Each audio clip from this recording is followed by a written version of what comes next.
Hello दोस्तों, स्वागत है आपका ईडू जगत में। दोस्तों, आज हम क्लास 12th का हिंदी बुक का 7वां चैप्टर ओ सदा नीरा का ऑब्जेक्टिव क्वेश्चंस देखेंगे। और यह पाठ को लिखे कौन हैं तो जगदीश चंद्र माथुर जी लिखे हैं। और यह बता दें कि हर वीडियो के तरह इस वीडियो में भी शुरू का जो क्वेश्चंस होगा वो पूछा जा चुका है और उसके बाद का क्वेश्चन जो है उसे पूछे जाने की संभावना है। और लास्ट में जो है यह चैप्टर से जितना भी सब्जेक्टिव क्वेश्चन पूछा जा चुका है उसे भी देखेंगे। तो चलिए स्टार्ट करते हैं। पहला क्वेश्चन है, ओ सदा नीरा के लेखक कौन हैं? तो ओ सदा नीरा के लेखक कौन है? ऑप्शन ए है बालकृष्ण भट्ट, ऑप्शन बी है गुलेरी जी और ऑप्शन सी है भगत सिंह और ऑप्शन डी है जगदीश चंद्र माथुर। तो ओ सदा नीरा पाठ के लेखक कौन है? ऑप्शन नंबर डी इसका सही आंसर हो जाएगा, जगदीश चंद्र माथुर। अगला क्वेश्चन देखते हैं। दूसरा नंबर क्या कहता है, भोगी मानवता और धर्माद मानव एक ही डैश दो पहलू हैं।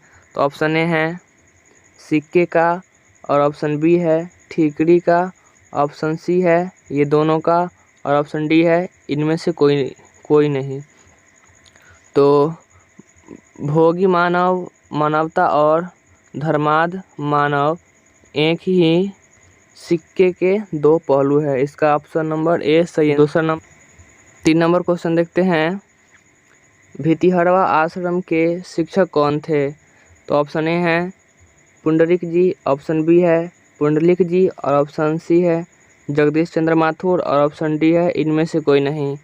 तो भितिहरवा आश्रम के शिक्षक कौन थे? ऑप्शन नंबर बी हो जाएगा इसका सही आंसर, पुंडलिक जी जो थे भितिहरवा आश्रम के शिक्षक थे। अगला क्वेश्चन देखते हैं 4 नंबर। ओ सदा नीरा किस नदी के लिए कहा गया है? तो ऑप्शन ए है गंगा, ऑप्शन बी है गंडक, ऑप्शन सी है गोदावरी और ऑप्शन डी है सतलज। तो ओ सदा नीरा किस नदी के लिए कहा गया है? ऑप्शन नंबर बी हो जाएगा इसका सही आंसर, गंडक के लिए है जो ओ सदा नीरा कहा गया है। 5 नंबर क्वेश्चन देखते हैं।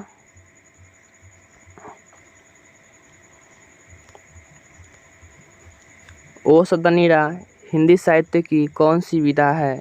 ऑप्शन ए है कहानी, ऑप्शन बी है निबंध, ऑप्शन सी है कविता और ऑप्शन डी है नाटक। तो ओ सदा नीरा हिंदी साहित्य की कौन सी विधा है? ऑप्शन नंबर बी हो जाएगा इसका सही आंसर, निबंध है। यह एक प्रकार का क्या है? निबंध है। अगला क्वेश्चन 6 नंबर, जगदीश चंद्र माथुर का जन्म कब हुआ था? ऑप्शन ए है 7 जुलाई 1883, ऑप्शन बी है 12 सितंबर 1922, ऑप्शन सी है 16 जुलाई 1917 और ऑप्शन डी है 14 मई 1978। तो जगदीश चंद्र माथुर का जन्म कब हुआ था? ऑप्शन नंबर सी जो है इसका सही आंसर हो जाएगा 16 जुलाई 1917। और पहला जो ऑप्शन है 7 जुलाई 1883 में क्या हुआ था? तो यह जो गुलेरी जी का जन्म हुआ था 7 जुलाई 1883। और गुलेरी जी किसका लेखक हैं? तो उसने कहा था जो कहानी है उसके लेखक है, तो इसे याद रखिएगा। और 12 सितंबर 1922 में क्या हुआ था? तो गुलेरी जी का क्या हुआ था? मृत्यु हुआ था। तो चलिए आगे बढ़ते हैं 7 नंबर क्वेश्चन की ओर। 7 नंबर क्वेश्चन कहता है, जगदीश चंद्र माथुर का मृत्यु कब हुआ था? तो ऑप्शन ए है 7 जुलाई 1883, ऑप्शन बी है 12 सितंबर 1922, ऑप्शन सी है 16 जुलाई 1917 और ऑप्शन डी है 14 मई 1978। तो जगदीश चंद्र माथुर का मृत्यु कब हुआ था? ऑप्शन नंबर डी 14 मई 1978 में हुआ था। कब हुआ था? 14 मई 1978 में। और वीडियो अच्छा लग रहा होगा तो लाइक ज़रूर कर लीजिएगा, और चैनल पर पहली बार देख रहे हैं हमारे वीडियो तो चैनल को सब्सक्राइब कर ले और बेल आइकन को भी प्रेस कर ले, क्योंकि इस तरह के क्वेश्चन मिलते ही रहते हैं और यह वीडियो आपके लिए काफ़ी ही यूजफुल होगा, देखिएगा एग्ज़ाम में, क्योंकि इसमें बहुत सारा ऐसा क्वेश्चन है जो कोई भी किताब में नहीं है, इसलिए वीडियो आपके लिए बहुत ही यूजफुल होने वाला है। अगला क्वेश्चन देखते हैं 8 नंबर। ओ सदनीरा में बिहार के किस क्षेत्र की संस्कृति पर लिखा गया है? तो ऑप्शन ए है चंपारण, ऑप्शन बी है सिवान, और ऑप्शन बी है सिवान, और ऑप्शन सी है शिवहर, ऑप्शन डी है इनमें से कोई नहीं। तो ओ सदनीरा में बिहार की किस क्षेत्र का जिक्र किया गया है? तो ऑप्शन ए हो जाएगा इसका सही आंसर, चंपारण का। किसका किया गया है जिक्र इसमें? चंपारण का। अगला क्वेश्चन 9 नंबर देखते हैं।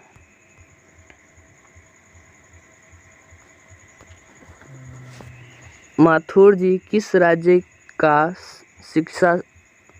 शिक्षा सचिव नियुक्त किए गए थे?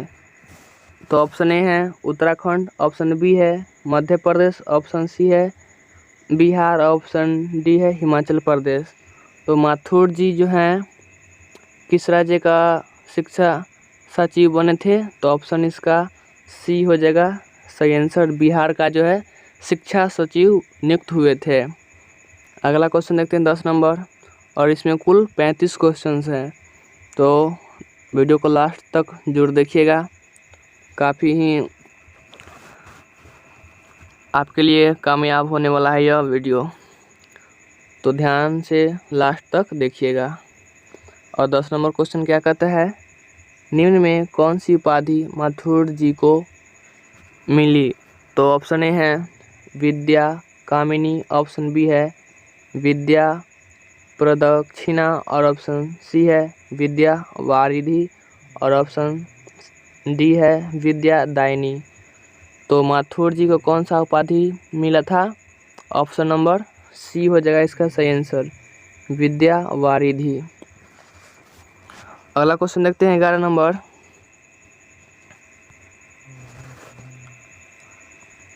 धागर लोग कहाँ से आए थे? ऑप्शन ए है उत्तराखंड, ऑप्शन बी है मध्य प्रदेश, ऑप्शन सी है दक्षिणी बिहार, और ऑप्शन डी है इनमें से कोई नहीं। तो धागर लोग कहाँ से आए थे? ऑप्शन नंबर सी हो जाएगा इसका सही आंसर, दक्षिण बिहार से आए थे। और यह क्यों आए थे? तो नील की खेती करने के लिए इन्हें बुलाया गया था। अगला क्वेश्चन है 12 नंबर। अंग्रेज ठेकेदार किस चीज़ की खेती का विस्तार किया? तो ऑप्शन ए है नील की खेती, ऑप्शन बी है गेहूं की, और ऑप्शन सी है दलहन की। तो अंग्रेजी ठेकेदार किस खेती का विस्तार किया? तो नील की खेती का विस्तार किया था। अगला क्वेश्चन 13 नंबर देख लेते हैं। चंपारण में गांधी जी के चमत्कार का कथा किसने लिखी थी? चंपारण में गांधी जी के चमत्कार की कथा किसने लिखी थी? तो ऑप्शन ए है जवाहरलाल नेहरू, ऑप्शन बी है राजेंद्र बाबू यानी राजेंद्र प्रसाद, और ऑप्शन सी है जयप्रकाश नारायण, और ऑप्शन डी है इनमें से कोई नहीं। तो चंपारण में गांधी जी के चमत्कार का कथा कौन लिखे थे? ऑप्शन नंबर बी हो जाएगा इसका सही आंसर, राजेंद्र बाबू। अगला क्वेश्चन देखते हैं 14 नंबर। अमोलवा कोठी के साहब का नाम क्या था? अमोलवा कोठी का साहब का नाम क्या था? ऑप्शन ए है माथुर जी, ऑप्शन बी है एमन, और ऑप्शन सी है हरवंश, और ऑप्शन डी है इनमें से कोई नहीं।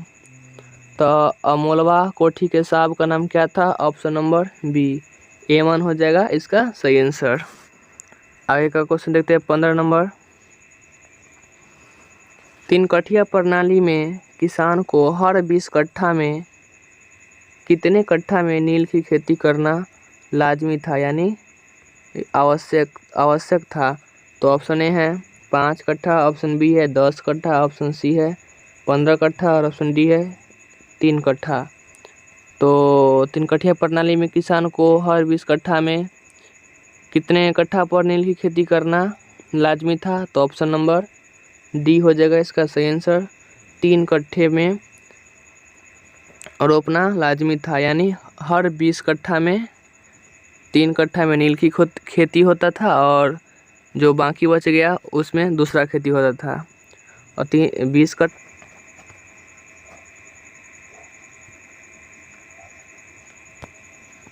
किस जाति के नृत्य में मर्द अपने हाथ में रुमाल लिए हिलाते रहते हैं? तो ऑप्शन ए है धागड़ो, ऑप्शन बी है थारू और ऑप्शन सी है ओराव। तो किस जाति के नृत्य में मर्द अपने हाथ में रुमाल लेकर हिलाते रहते हैं? ऑप्शन नंबर ए हो जाएगा सही आंसर, धागड़ो। अगला क्वेश्चन देखते हैं 17 नंबर।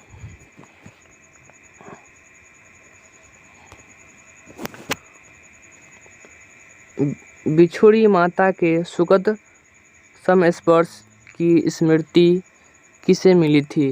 बिछुड़ी माता के सुखद समस्पर्श की स्मृति किसे मिली थी? तो ऑप्शन ए है पूर्वी बंगाल के शरणार्थियों को, ऑप्शन बी है पश्चिमी बंगाल के शरणार्थियों को, ऑप्शन सी है दक्षिणी बंगाल के शरणार्थियों को, और ऑप्शन डी है इनमें से कोई नहीं।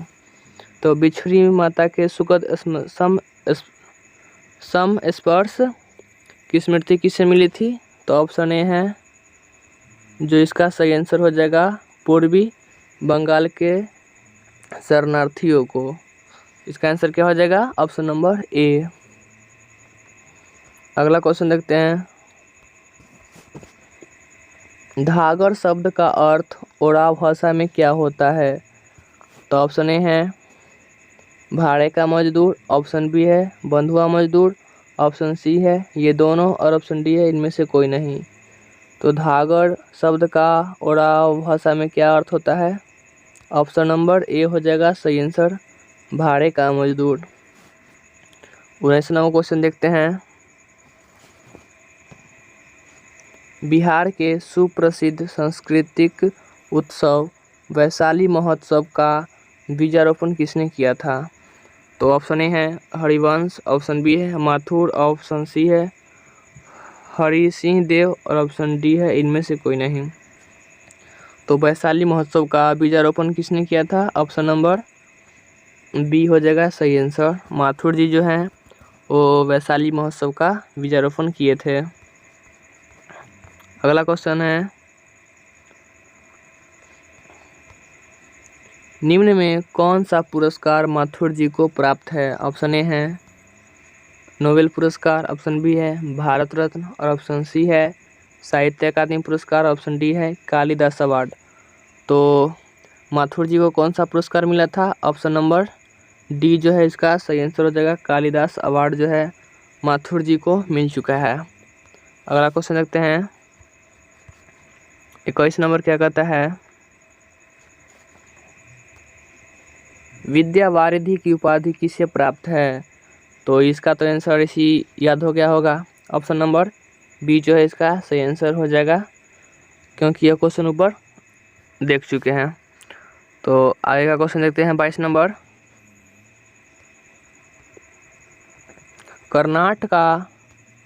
कर्नाट वंश का प्रथम राजा कौन था? तो ऑप्शन ए है नन्हे देव, ऑप्शन बी है हरि सिंह देव, ऑप्शन सी है माथुर, और ऑप्शन डी है इनमें से कोई नहीं। तो कर्नाट वंश का जो है प्रथम राजा कौन था? ऑप्शन नंबर ए हो जाएगा इसका सही आंसर, नान्य देव जो था वह कर्नाट वंश का प्रथम राजा था। अगला क्वेश्चन, माथुर जी का पहला एकांकी का नाम क्या है? तो ऑप्शन ए है शारदिया, ऑप्शन बी है मेरी बांसुरी, और ऑप्शन सी है कोणार्क, और ऑप्शन डी है इनमें से कोई नहीं। तो माथुर जी का जो है पहला एकांकी का नाम क्या है? ऑप्शन नंबर बी जो है इसका सही आंसर हो जाएगा, मेरी बांसुरी। अगला क्वेश्चन देखते हैं 24 नंबर। कर्नाट वंश चंपारण पर कितने वर्ष तक शासन किया था? तो ऑप्शन ए है 100 वर्ष, ऑप्शन बी है 200 वर्ष और ऑप्शन सी है 300 वर्ष। तो कर्नाट जो वंश जो है कितने वर्ष तक शासन किया था? 300 वर्ष तक किया था। कर्नाट वंश जो है कितने वर्ष तक शासन किया था चंपारण पर?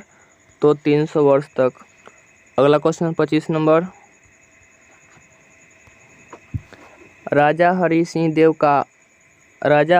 देव को 1325 ईस्वी में किससे मुकाबला करना पड़ा था? तो इसका ऑप्शन ए है गयासुद्दीन तुगलक, ऑप्शन बी है बाबर, ऑप्शन सी है अकबर और ऑप्शन डी है इनमें से सभी। तो राजा हरि सिंह देव को 1325 में किससे मुकाबला करना पड़ा था? ऑप्शन नंबर ए जो है इसका सही आंसर हो जाएगा गयासुद्दीन तुगलक से। 26 नंबर क्वेश्चन देखते हैं। गांधी जी किस किसान के आग्रह पर चंपारण आए थे? तो ऑप्शन ए है पुंडलिक जी, ऑप्शन बी है नरहरिदास और ऑप्शन सी है राजकुमार शुक्ल, ऑप्शन डी है राजेंद्र बाबू। तो गांधी जी जो हैं किसके आग्रह पर चंपारण आए थे? तो ऑप्शन नंबर सी जो है इसका सही आंसर हो जाएगा राजकुमार शुक्ल। 27 नंबर क्वेश्चन देखते हैं। गांधी जी चंपारण कब गए थे? तो गांधी जी चंपारण कब गए थे? ऑप्शन ए है 1916, ऑप्शन बी है 1917 और ऑप्शन सी है 1918 और ऑप्शन डी है 1947। तो इसका जो सही आंसर क्या हो जाएगा? ऑप्शन नंबर बी है इसका सही आंसर, 1917 में गए थे। अगला क्वेश्चन 28 नंबर।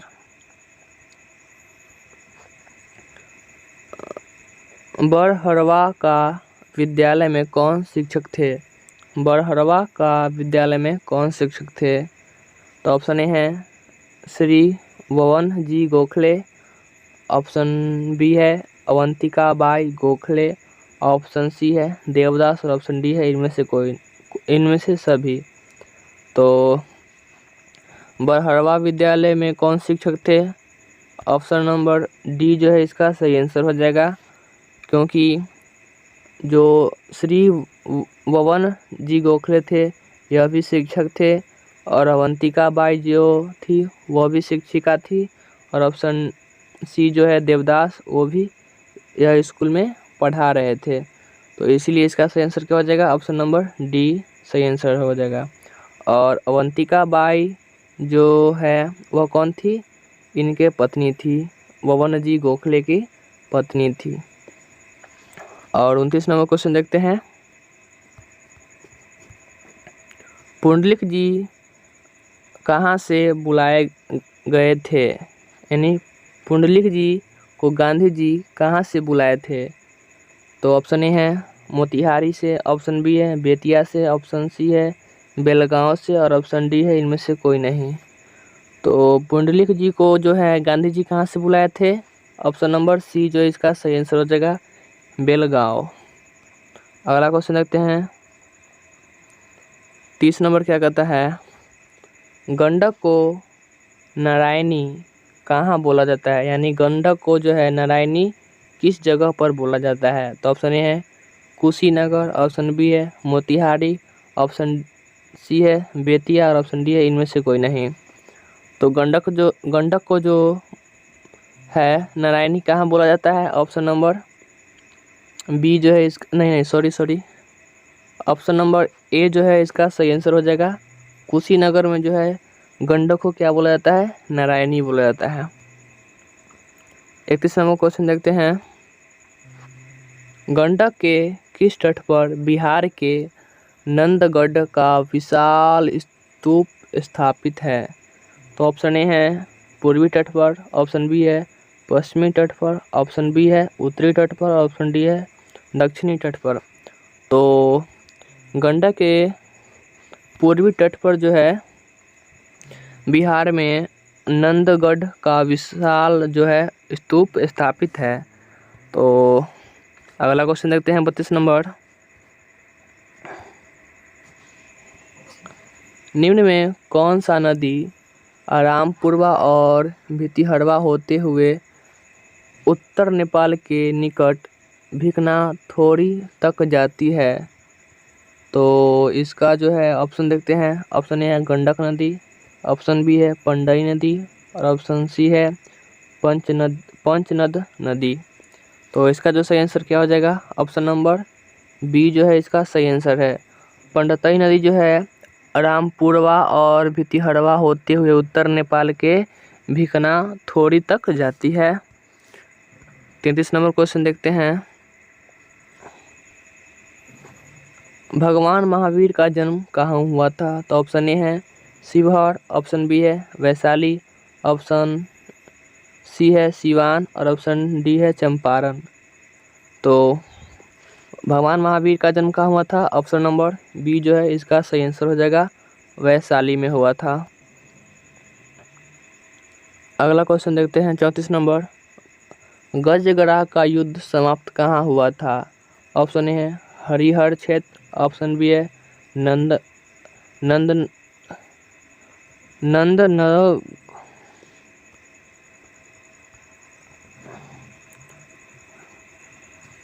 34 नंबर क्वेश्चन क्या कहता है, गजगरा का युद्ध समाप्त कहाँ हुआ था? ऑप्शन ए है हरिहर क्षेत्र, ऑप्शन बी है नंदनगढ़ और ऑप्शन सी है रामपुरवा और ऑप्शन डी है इनमें से कोई नहीं।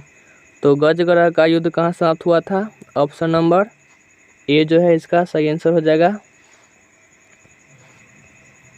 हरिहर क्षेत्र। अगला क्वेश्चन देखते हैं 35 नंबर। वर्तमान और अतीत का अद्यंतहीन कड़ी किस नदी को कहा जाता है? तो ऑप्शन ए है सतलज नदी, ऑप्शन बी है गंडक नदी और ऑप्शन सी है गंगा नदी और ऑप्शन डी है इनमें से कोई नहीं। तो वर्तमान और अतीत की अत्यंतहीन कड़ी किस नदी को कहा जाता है? ऑप्शन नंबर बी जो है इसका सही आंसर हो जाएगा, गंडक नदी। और आगे देखते हैं, यह सब जो है माथुर जी का अन्य रचना है, तो इसे भी देख लेते हैं क्या क्या है। भोर का तारा, ओ मेरे अपने, और तीसरा जो है मेरे श्रेष्ठ रंग, और आगे का जो है कोणार्क, उसके बाद बंदी, उसके बाद सर्दिया और उसके बाद पहला राजा, और आगे दशरथ नंदन, और फिर है कुंवर सिंह का टेक, और है गगन सवारी, और फिर 10 तस्वीरें, और फिर उसके बाद जो है क्या है जिन्होंने जीना जाना। तो यह सब जो है माथुर जी की अन्य रचना है जो क्वेश्चन में नहीं आया है, इसीलिए इसको लास्ट में लिख दिए हैं। तो ये सब ध्यान में रखिएगा। और आगे देखते हैं, और यह सब जो है ये सब क्वेश्चन, यही सब जो क्वेश्चन है यह चैप्टर से पूछा जा चुका है। तो इसे भी देख लेते हैं क्या क्या है पूछा गया है यह चैप्टर से। तो पहला क्वेश्चन है, चंपारण क्षेत्र में बाढ़ आने का प्रमुख कारण क्या है?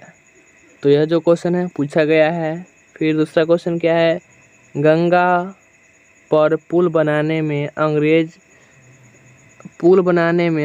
ने, यहाँ ने हो जाएगा, यहाँ थोड़ा सा मिस्टेक है, ने क्यों दिलचस्पी नहीं ली?